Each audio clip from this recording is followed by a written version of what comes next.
Welcome, lovely viewers, to another exciting video. Thank you for joining us today as we dive into the 5 people you meet in heaven. The 5 People You Meet in Heaven is a 2003 novel by Mitch Albom.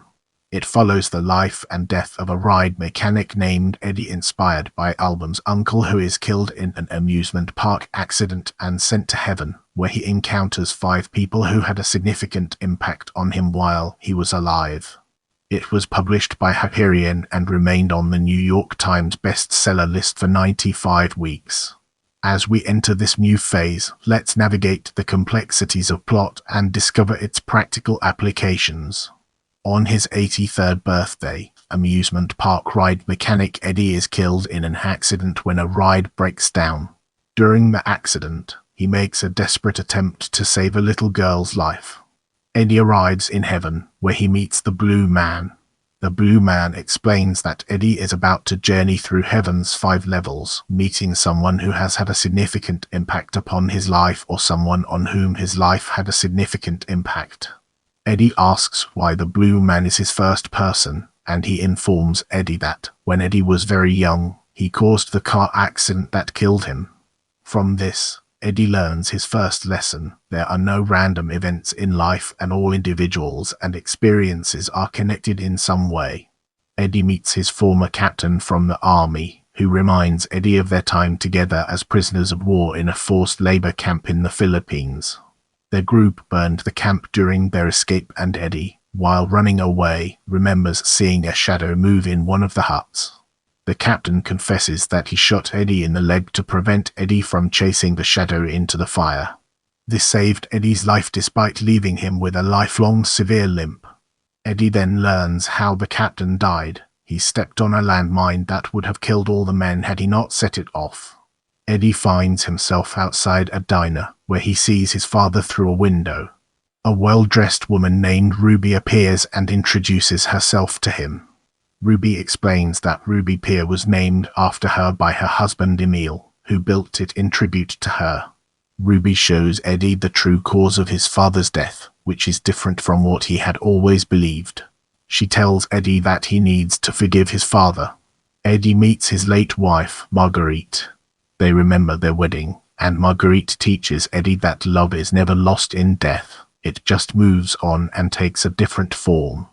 Eddie awakens to see children playing along with a riverbed. A young Filipina girl named Tola comes up to him. Tola reveals that she was the little girl from the hut that Eddie set on fire. Distraught, Eddie breaks down, both cursing and asking God why. Tola hands him a stone and asks him to wash her like the other children in the river are doing to one another. Eddie is puzzled, but dips the stone in the water and starts to scrape off the injuries he had inflicted on her. Tola's wounds begin to clear until she is freed of all the scars.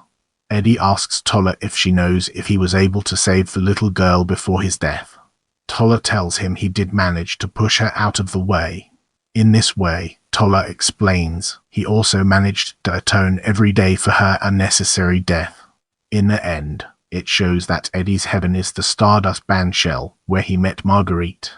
In the next portion, we'll be immersing ourselves in the realm of major characters and examining its broader implications.